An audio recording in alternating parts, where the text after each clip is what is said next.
sometimes you can overthink this job. But there's one thing for sure: a words is not going to make not even a gram of weight difference to Savannah. It's about being ice cold, and that word is not really. People say things, oh, he's ice cold, but what do you mean by that? People don't take time to dissect things, what they actually mean. But what it means is, forget what they're doing, do what you're doing. And Savannah, she is very silently confident. And she's got a job to do, and she's looking forward to it. And she's very excited about it. Because they think, by keeping things in sometimes, or speaking about things, it can be like a bit of a weakness. But it's not. It's about addressing things and peeling off all these layers of bullshit away.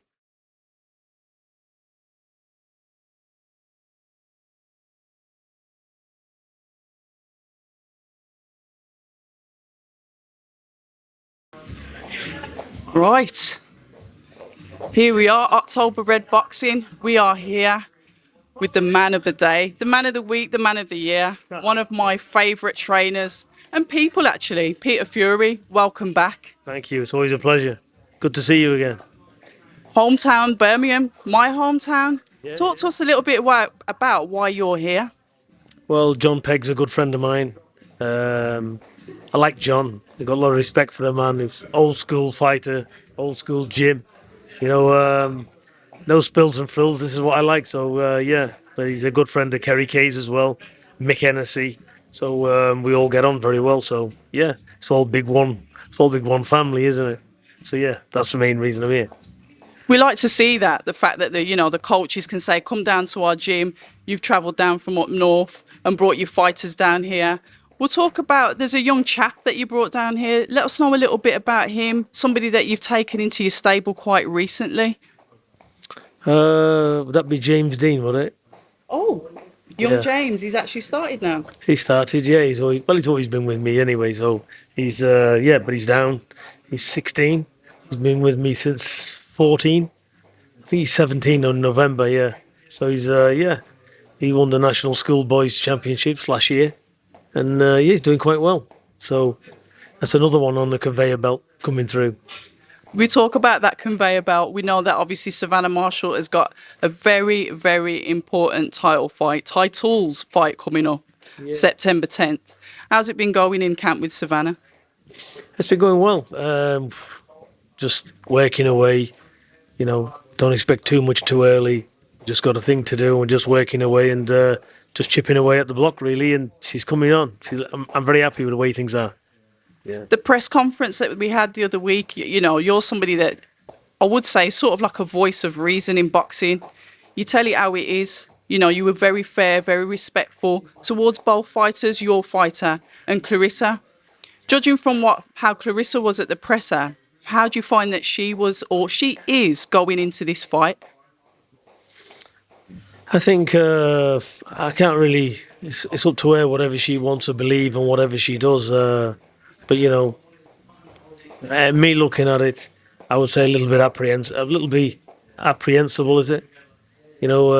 Apprehension, the thinking of what can be, and like I said, sometimes you can overthink this job. But for me, it's I've always been matter of fact anyway, with the boxing and what they have to do, and like I say, it's not about what Clarissa says and what she does. It's about what Savannah's going to do.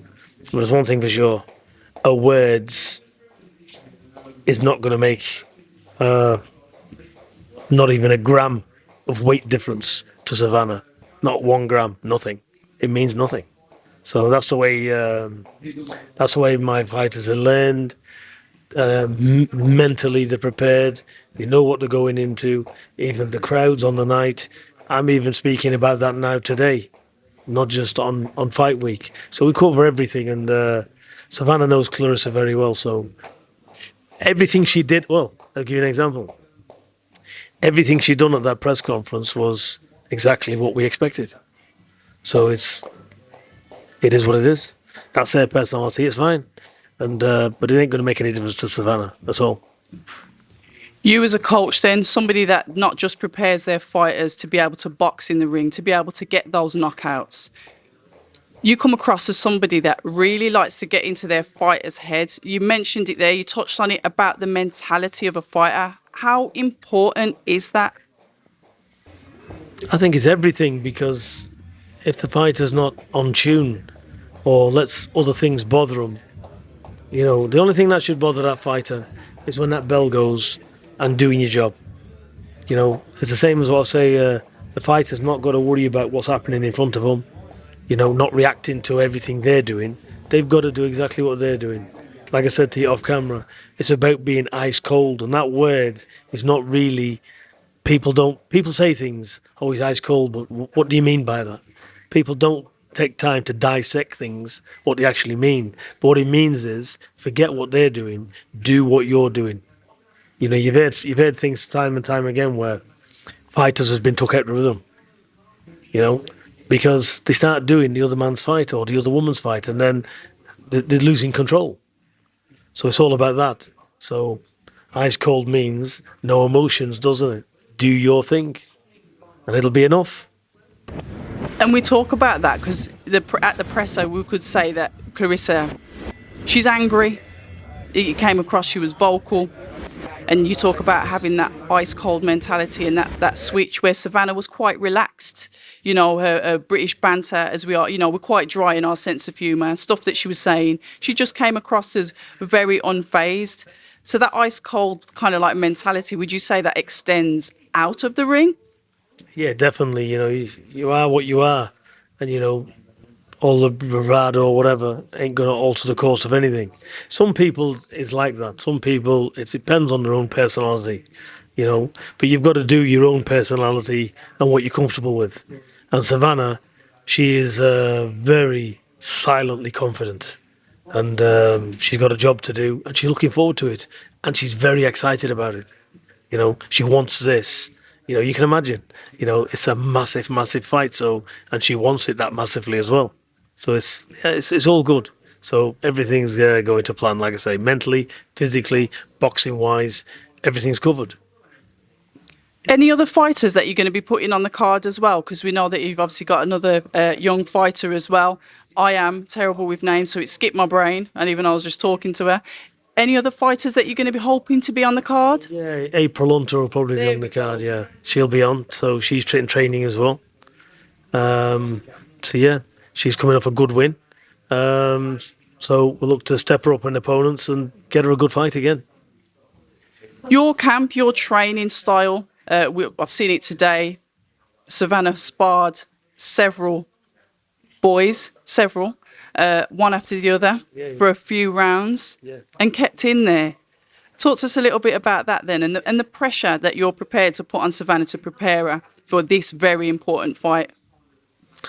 Yeah, 100%. I've got lighter weights in here, what's got the speed, what I want to see. I've got to put my fighter, especially Savannah, I want her under immense pressure, because I'm looking to see if she unravels anywhere. So that's the thing.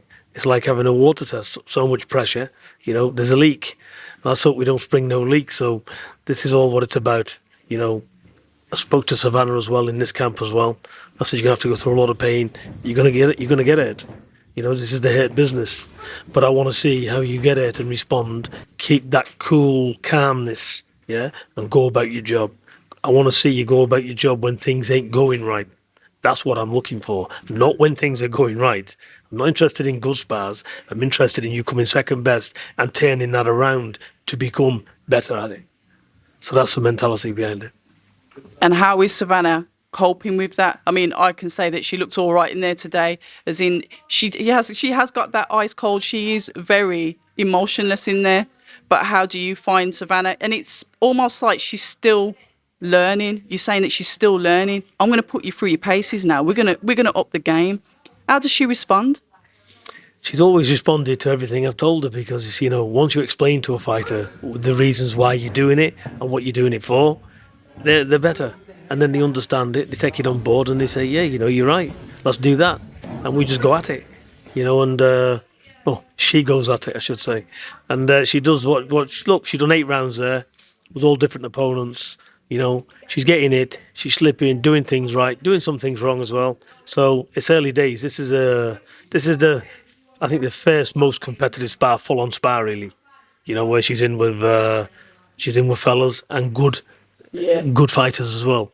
So it's perfect. So if she can hold her own with the men from 9 stone, 10 stone, 11 stone, then we've covered all angles.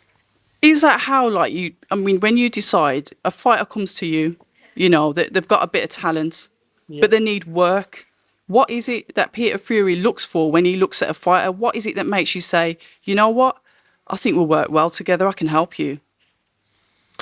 It's all about it. A lot of young fighters are decent people, and you know it's a hard game. This, and sometimes they can just have the wrong thought process, or have a little bit of belief. You know, and if you don't know things, you're coming into a gym ultimately, a boxing gym to learn and to be taught things and told things. You're not coming into a gym to hit a bag, put a head guard on, start sparring, and automatically you think I'm just going to get better and better and better. You know, you've got to help fighters along. And it's how you explain to them. You can say something to one fighter, they'll get it. You can explain something to another fighter, and they don't get it. So you got to go around things a different way. We've all got individual personalities. We've all got our own thought process. So it's how you communicate with a fighter more than anything.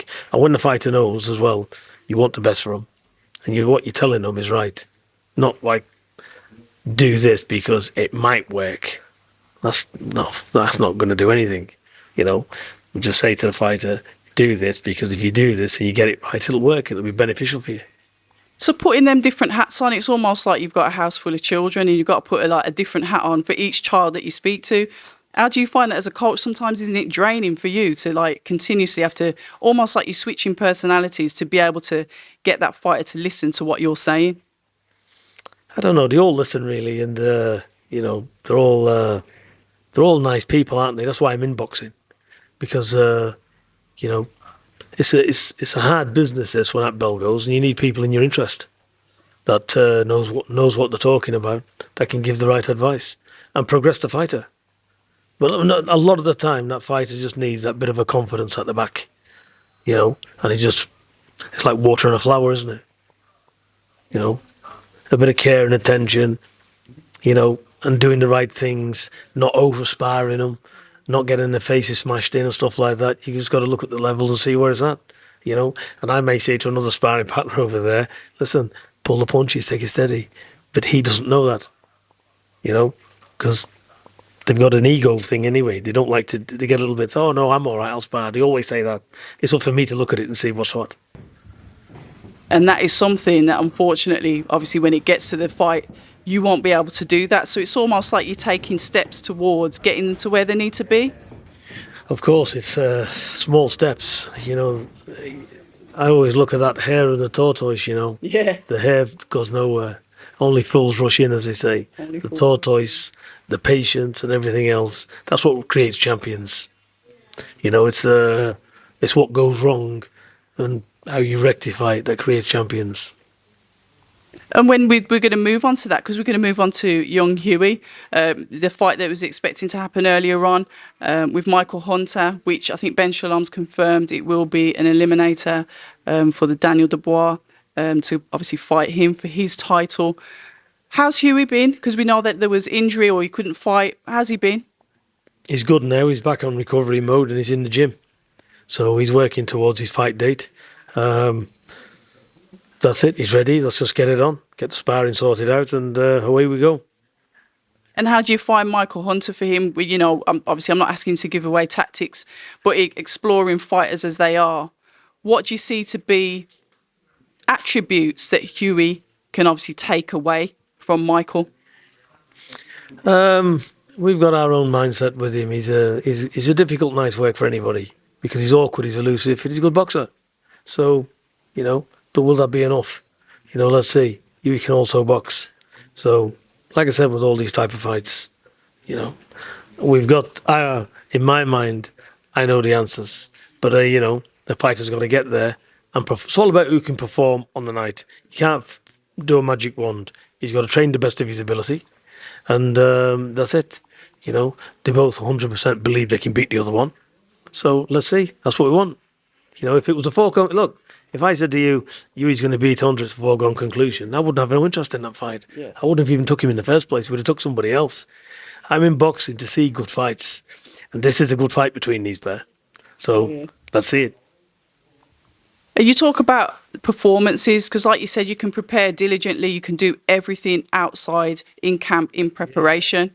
What is it then? You're a coach, an experienced coach. You understand it. What is it? Sometimes on the night, fighters just don't perform, and you hear it sometimes. You know, when they have the post-fight conversations with the interviewers, and it's like, "Oh, that really wasn't my best performance." What happens from when they're walking to that ring and they get in there to doing not the best performance, not as well as they should have done? What happens? I think a lot of it is from my own experience is where fighters tend to keep a lot inside. Right. You know, they should be more open because you can't afford to make mistakes. You know, I've had it in the past in the changing rooms. I've even had it with Savannah in one previous fight a while back. She come in, she was hitting the pads the day before on a Thursday in fight week, and there was like not much there. You know, and I said, "Feeling all right?" Yeah. So I never said anything. So when we finished the pads, I just said to her, I said, "Do all this here, what you're looking at?" I said, "You need to relax." I says, "You're overthinking." I said, "And the thing is," I said, "don't think as well because you've had a few good past performances. I hope I'm going to do it this time because if I don't, I'm going to look silly." Right. Yeah. And she said, "Yeah, I hear what you're saying, no problem." The next morning round from breakfast, yeah, she said, "You know what? You were spot on what you said. I was thinking just that. I need to perform and need to do well." And really, that's just a sack of shit on your back that you don't need, isn't it? So the next day we done the pads. She was back hitting like an hammer again, just like that, on key. So she's learned from things like that as well. So a lot of the times where fighters don't perform is because the fighter don't talk to the trainer and the trainer doesn't spot it either. You know? So these things has got to be said. You've really got to look and read the body language of them and everything else to go with it to pull out of them what the issue is. You know? And if I don't get answers, I'll start chucking random questions and saying, "Is it that? You know, could it be this?" No. Could it be that? And at the end of the questions, instead of no, well, it comes out then. So you have got to price things out of fighters because they think by keeping things in sometimes, you know, or speaking about things, it can be like a bit of a weakness, you know, but it's not. It's about addressing things and peeling off all these layers of bullshit away because that ain't going to help you in there. All that's going to do is fog up the reality. Get on with it and do the clean business where there's no layers, no stress, no problems, and enjoy it. And don't overthink things. That's another thing. But it's all right me saying that. There's 8 to 9 things to do to get a top performance. And this is why the mind's got to be trained. It's a muscle like anything else. It's got to be conditioned. I think that's really good advice, not even just for boxers, but there are people out here that overthink in situations as well. And you're right, it does. It clouds your judgment. It stops you focusing on the target, on what the task at hand. You know, something that, like you said, what if the trainer doesn't get on with their fighter? What if they haven't got that relationship? That can have a detrimental effect on the performance in the ring. Oh, everybody's got to get on because if they're not getting on, it's over. You know, if I can't get on with a fighter and there's a dispute, it's finished. If there's a bad atmosphere, out the window. Just like that, straightforward. Listen, move on. It's not good for you, not good for the fighter. That's it. You know, some people I know, they got to eat humble pie because they need money to put food on the table. I haven't got that issue, so it don't matter to me. So if the relationship's not right, it's how's till away go, isn't it? Wise words. I want your thoughts on the fight on the weekend with Chisora Pulev, where obviously Chisora got the win. You know, some would say that, you know, a deserved win, somebody that may have suffered unnecessary losses on his record. Now, there's something that he mentioned post-fight, and it was about he should never have left Don Charles. It's like he found his way back home. That relationship that he had with Don, and he said, it got to the point where I got to the top and I thought I knew it all. I could do it all, when really I just needed to go back to him. Well, I like Derek. You know, I respect the man. You know, it's a hard game, this, and he's had some bad decisions. Yeah. But he's won them. Let's be fair. And, you know, and even so, I'm looking at the Pulev fight now. I had Pulev edging it. So it was very close. I agree with the split, but I had to give it Pulev. But listen, did Chisora deserve that win? Yes, he did 100%. Come on. It is on home soil at the end of the day, and he suffered a lot of bad decisions. So it's about time he got a little bit of justice, because I've seen him out and out win fights. And, you know, not even close when he's won them. I've got him winning unanimous, and he's lost them. So it just begs belief for me. But look, this is what I mean. He's kept going, kept going, kept going. And, you know, even when I seen him there, you know, full credit to Don Charles again. You know, I seen him when he come in, and I said to my son, I said, he's in shape, he is. I said, he's going to do well here. And then other times you can look at him in the corner and say, he ain't turned up. Wow. And he doesn't turn up. So this is the thing. But he's, listen, full credit to him and Don Charles. I'm very pleased for both of them. And can he fight people like Wilder or people like this? Yeah. Of course he can. He's got as good a chance as anybody. Get on his A game, train hard, get in proper shape. He's got enough to get in there with anybody. He's got the experience. We like that, because quite a few people have, like, when they've said, like, Deontay Wilder, a few heads have been shaking, like, don't think so, don't do that fight. But you're quite honest, a coach that is honest, a trainer that is honest, somebody that is not afraid to speak their mind. And I guess that's why people are drawn to you. People like speaking to you because you are literally what it says on the tin. I'm not just the only one. There's plenty of people like me. There's John over there. He speaks what's on the tin as well, don't you, John? You're going to say hello, John? Yeah, come over here. And the thing is, it's like anything else. No, you just say what you see, don't you? We might have to get in touch. Can somebody jump and look on that camera to see if we're all three of us are in it? Yeah, I'm moving. No, we got to get in tight. We can get in tight. Yeah, as Peter says, you kind of get drawn to people who are the same as you and tell you how it is. So, and also enjoy a good breakfast, which is where we're going afterwards. Exactly. So, Definitely. you're welcome to come along if you want. But yeah, honest people kind of recognise honest people. That's why we both get on with Mick Hennessy as well. Yeah. Another guy who's very honest. He is. Well, I'll leave you to it. We love it. I can see John wants his breakfast. Listen, this won't be the first time I'll come down to the gym. Thank you very much. Very welcome. Good to see you as well, always. Always good to see you, Peter. Likewise. October Red Boxing until the next time. October Red Boxing. Keep watching it. Thank you. He's looked like he's going to fucking pass out. He needs his food. I'm not going to mention breakfast, but I'm going to mention breakfast. Hi, and thank you for watching October Red Boxing. Like, subscribe, and tap the bell for notifications. You can also find us on Instagram at October Red Boxing and on Twitter, October Red UK. And remember, at October Red, we stay ready.